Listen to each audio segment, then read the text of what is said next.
Namaku Rania. Usia 36 tahun.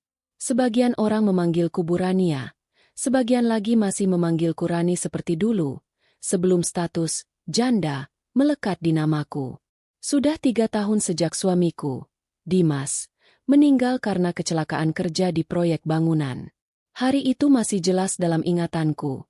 Telepon dari nomor tak dikenal, suara panik seorang mandor, dan dunia yang seketika terasa runtuh. Sejak saat itu, hidupku berubah arah. Aku bukan lagi sekadar istri, tapi ibu sekaligus kepala keluarga. Aku tinggal di sebuah perumahan sederhana di pinggiran kota. Rumah tipe kecil dengan cat krem yang mulai pudar. Di teras, ada 2 pot bunga bougainville yang selalu kurawat setiap pagi. Bukan karena hobi, tapi karena aku butuh sesuatu untuk mengalihkan pikiranku dari kesepian. Anakku, Farel, kini berusia 12 tahun. Ia duduk di bangku kelas 6 SD. Wajahnya mirip almarhum ayahnya, alis tebal dan senyum yang tulus. Dialah alasanku tetap kuat. Setiap pagi, sebelum ia berangkat sekolah, aku selalu menyiapkan sarapan sederhana, nasi goreng, telur dadar, atau kadang hanya roti dengan selai coklat. Hidup kami tak mewah, tapi cukup. Untuk bertahan, aku membuka usaha catering kecil-kecilan dari rumah. Awalnya hanya menerima pesanan tetangga. Lama-kelamaan, pesanan datang dari kantor-kantor kecil di sekitar sini. Aku memasak sendiri. Dari memotong bawang, menanak nasi, sampai mengantar pesanan dengan motor tua peninggalan suamiku. Setiap hari dimulai pukul 4 pagi. Saat langit masih gelap dan udara dingin menusuk kulit, aku sudah berdiri di dapur. Bunyi wajan beradu dengan spatula menjadi musik rutinku. Bau bawang putih yang ditumis seringkali membuatku teringat masa lalu, saat Dimas masih duduk di meja makan, memuji masakanku. Sekarang, meja itu hanya diisi 2 piring. Kadang, saat malam tiba dan Farel sudah tertidur, aku duduk sendirian di ruang tamu. Lampu redup, televisi menyala tanpa benar-benar kutonton. Sepi itu terasa begitu nyata. Tidak ada lagi suara lelaki yang bertanya tentang hari yang kulewati.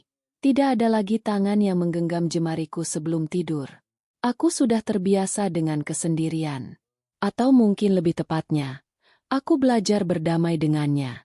Tetangga-tetangga di kompleks cukup ramah. Meski tak jarang bisikan-bisikan kecil terdengar saat aku lewat. Masih muda sudah jadi janda. Atau, cantik-cantik kok ditinggal mati. Aku pura-pura tidak mendengar. Menjadi janda di usia produktif ternyata bukan hanya tentang kehilangan pasangan, tapi juga tentang bagaimana orang memandangmu.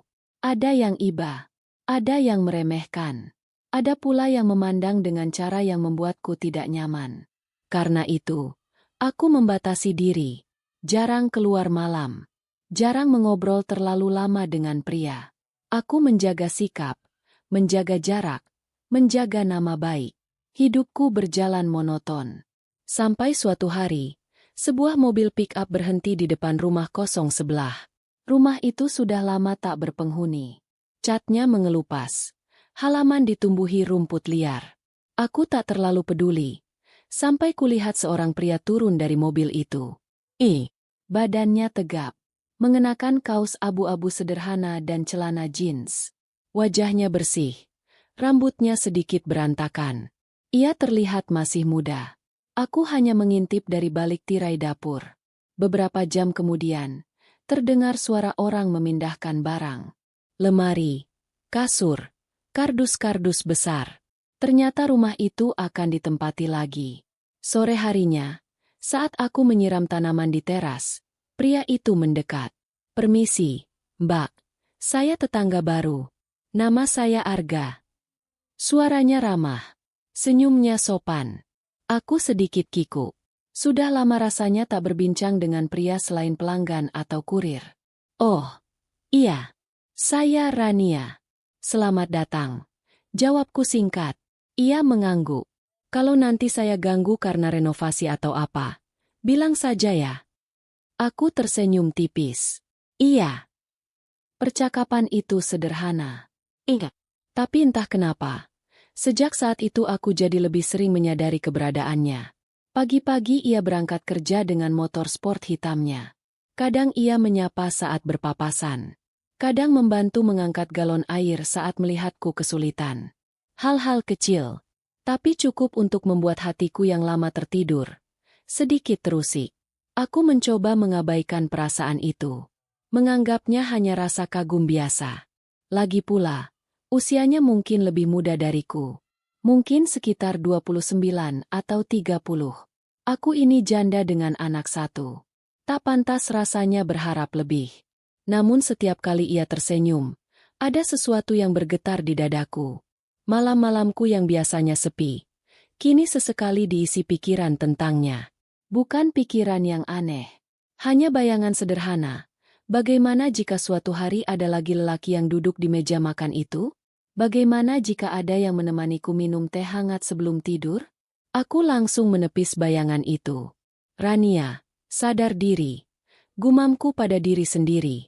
Hidupku sudah cukup rumit tanpa drama baru.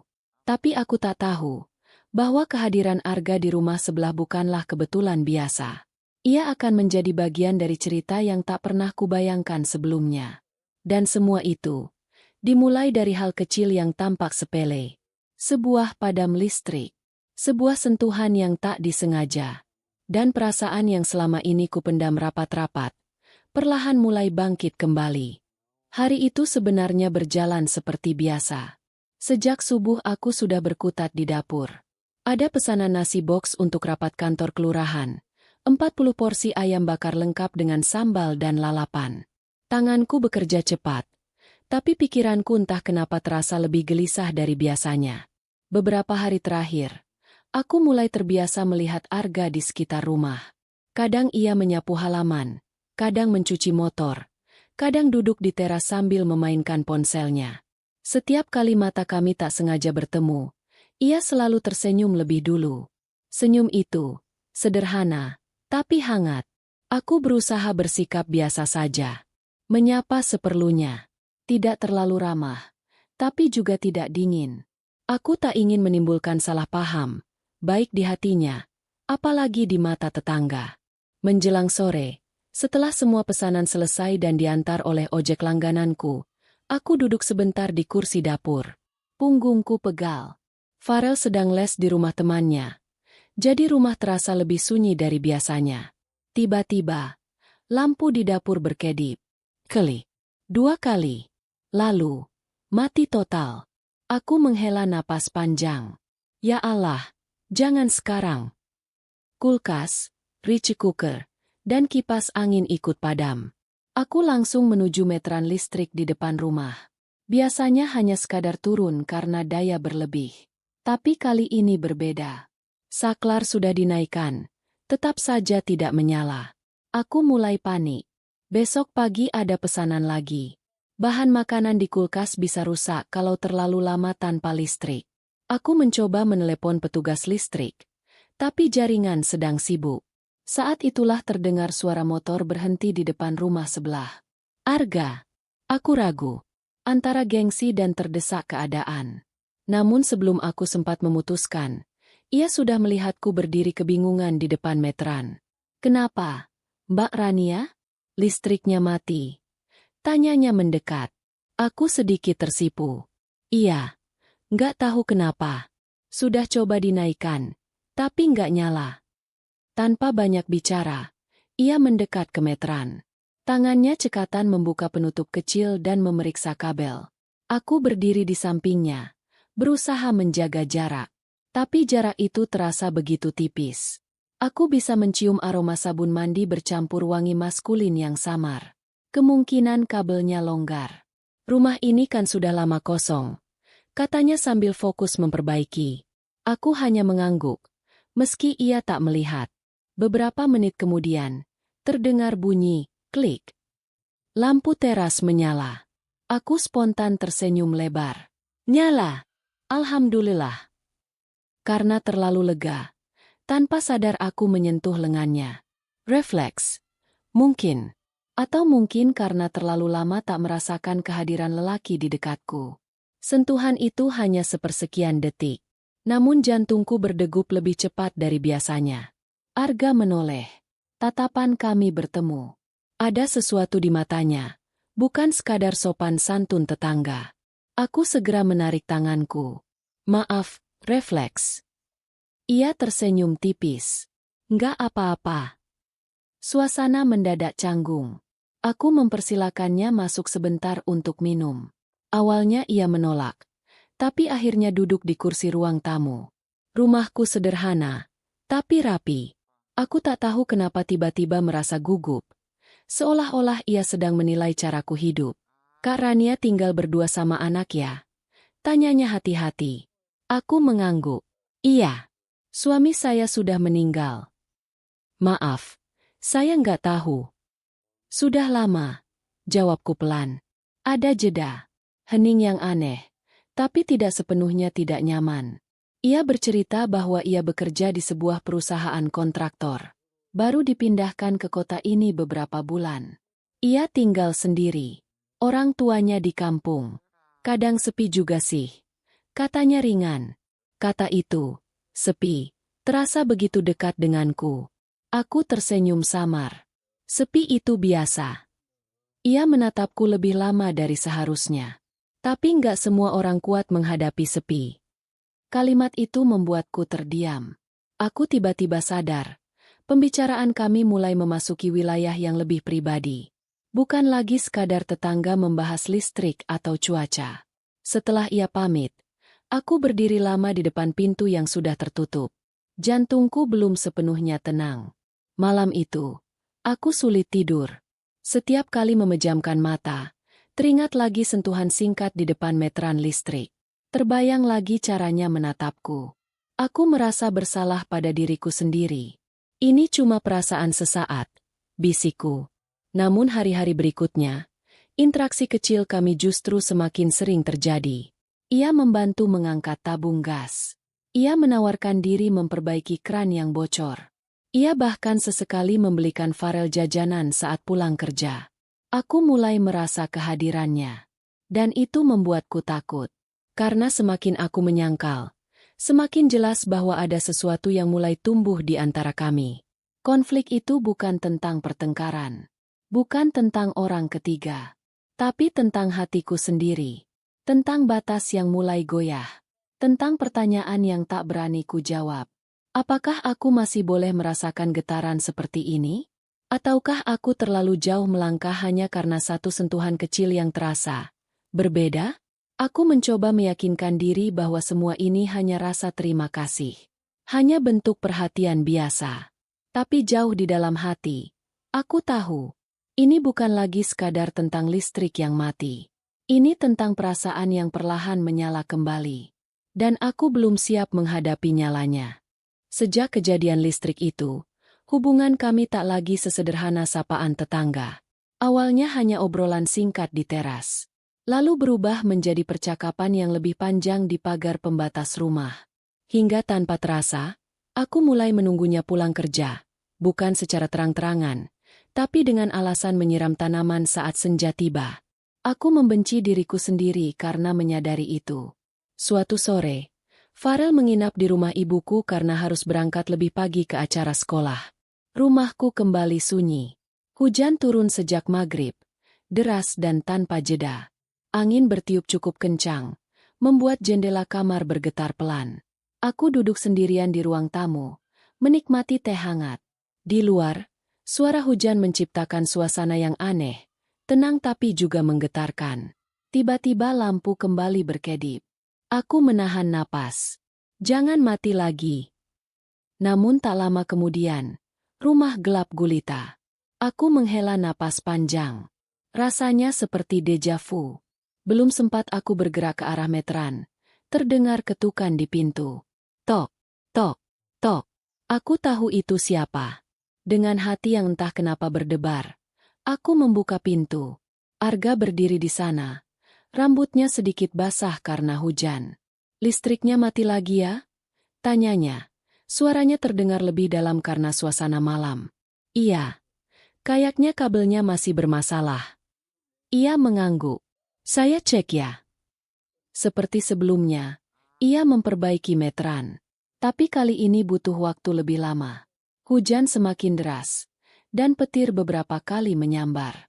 Setelah beberapa menit, ia menyerah sementara. Kayaknya harus ganti kabelnya besok pagi. Untuk malam ini, mungkin gak bisa. Aku terdiam. Rumah tanpa listrik, sendirian, di tengah hujan deras, rasanya membuatku tak nyaman. Melihat wajahku yang tampak ragu, Arga berkata pelan, "Kalau Kak Rania nggak keberatan, saya temenin sampai hujannya reda." Gelap banget. Kalimat itu sederhana, tapi maknanya terasa besar. Aku ragu beberapa detik. Logikaku berkata tidak. Tapi hatiku, yang sudah lama kosong, berkata iya. "Masuk saja," ucapku akhirnya. Kami duduk di ruang tamu dengan cahaya lilin kecil yang kutaruh di atas meja. Bayangan kami memanjang di dinding. Suasana terasa intim, terlalu intim. Hujan menjadi latar suara yang konstan. Sesekali petir membuatku sedikit tersentak. "Kak Rania takut petir?" tanyanya sambil tersenyum tipis. "Sedikit," jawabku jujur. Ia tertawa pelan. "Saya juga dulu begitu waktu kecil." Obrolan mengalir lebih santai dari biasanya. Ia bercerita tentang masa kecilnya di kampung. Tentang ibunya yang keras tapi penyayang. Tentang hubungannya yang kandas 2 tahun lalu karena diselingkuhi. Aku mendengarkan dengan saksama. Entah kenapa, aku merasa nyaman mendengar suaranya. "Sejak itu saya nggak terlalu percaya sama perempuan," katanya lirih. Aku menatapnya. "Lalu kenapa cerita ke saya?" Ia diam sebentar, lalu tersenyum tipis. "Karena Kak Rania beda." Kalimat itu membuatku menelan ludah. "Beda bagaimana?" tanyaku, mencoba terdengar santai. "Tenang, kuat, tapi kelihatan menyimpan banyak hal sendirian." Aku terpaku. Tak banyak orang yang benar-benar melihatku seperti itu. Kebanyakan hanya melihat statusku. Janda, ibu tunggal, wanita yang harus kuat. "Semua orang punya luka," jawabku pelan. "Iya, tapi nggak semua orang tetap bisa terlihat setenang itu." Suasana mendadak hening. Aku merasakan ada sesuatu yang berubah. Tatapannya tidak lagi sekadar sopan. Ada kehangatan di sana. Ada keberanian yang mulai muncul. Petir menyambar keras. Refleks. Aku sedikit bergeser mendekat. Tangannya, entah sejak kapan, sudah berada di atas meja dekat tanganku. Jarak kami hanya beberapa sentimeter. "Kalau boleh jujur," katanya pelan, suaranya hampir tenggelam oleh hujan. "Sejak pertama pindah, saya sudah memperhatikan Kak Rania." Jantungku berdetak lebih cepat. Aku tidak menjawab. Takut jika suaraku bergetar. Saya tahu Kak Rania janda. Saya tahu punya anak. Tapi, itu nggak mengurangi rasa hormat saya. Aku menunduk. Konflik itu kini nyata. Bukan lagi hanya perasaan sepihak yang kupendam. Ia mengatakannya langsung. "Arga," suaraku terdengar pelan. "Kita ini cuma tetangga." Ia tersenyum kecil. "Saya tahu. Dan saya nggak mau bikin Kak Rania nggak nyaman." Tapi cara ia menatapku justru membuatku semakin tidak nyaman. Bukan karena takut, tapi karena aku mulai merasakan hal yang sama. Hujan belum juga reda. Lilin hampir habis. Cahaya semakin redup.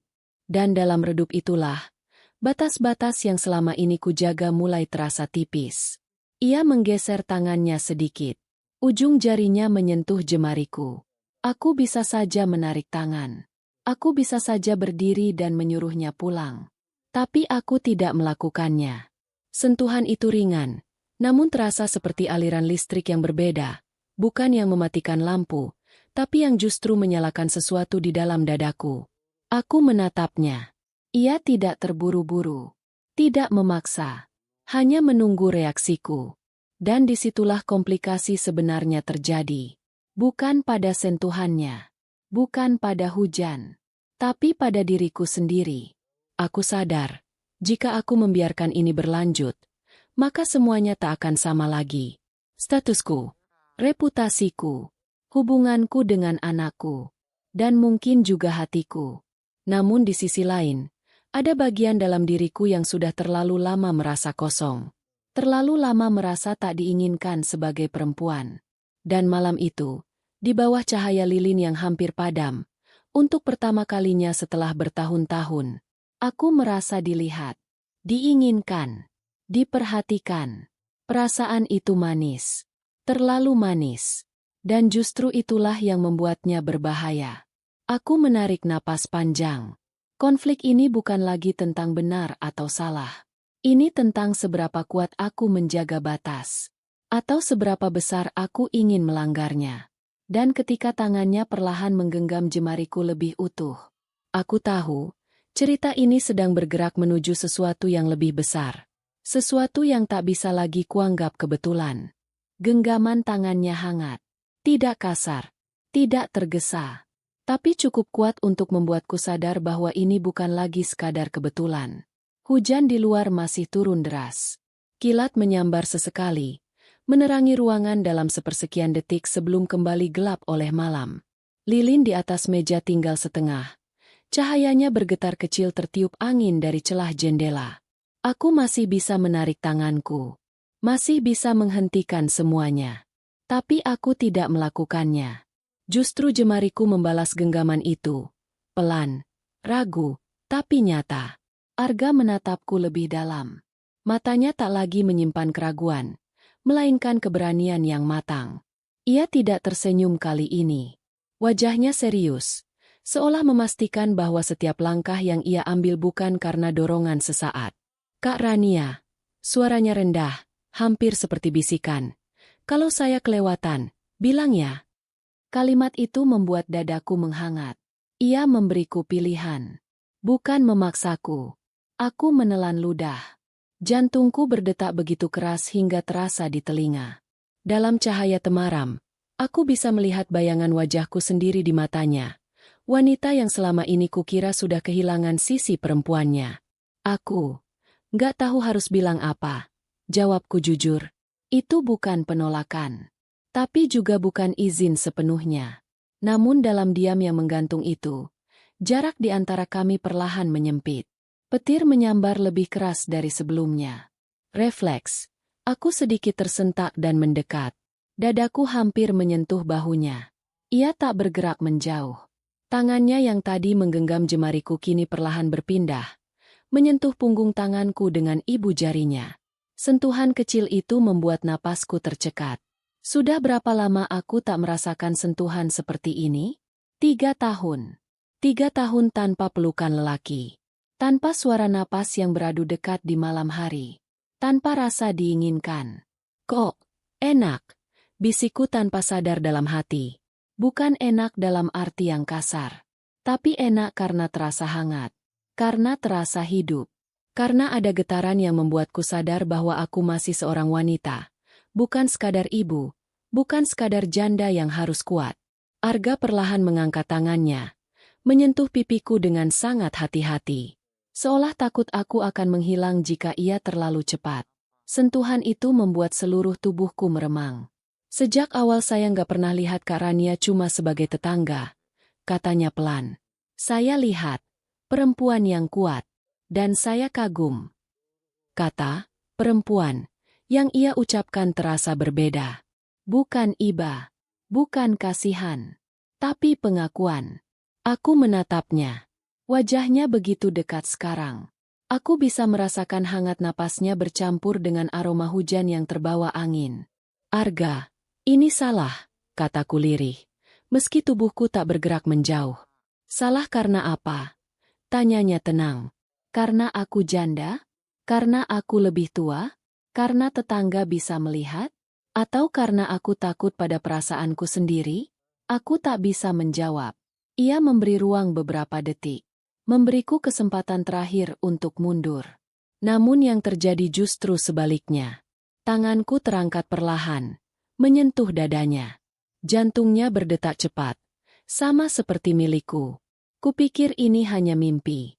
Kupikir perasaan seperti ini sudah mati bersama suamiku. Kupikir aku tak akan pernah lagi merasakan getaran yang membuat lututku sedikit lemas. Tapi ini nyata. Sangat nyata. Dan ketika ia perlahan merengkuh bahuku, menarikku ke dalam pelukannya, dunia seolah mengecil hanya menjadi kami berdua. Pelukan itu tidak liar, Tidak tergesa, tapi penuh makna. Penuh kerinduan yang mungkin sama-sama kami pendam.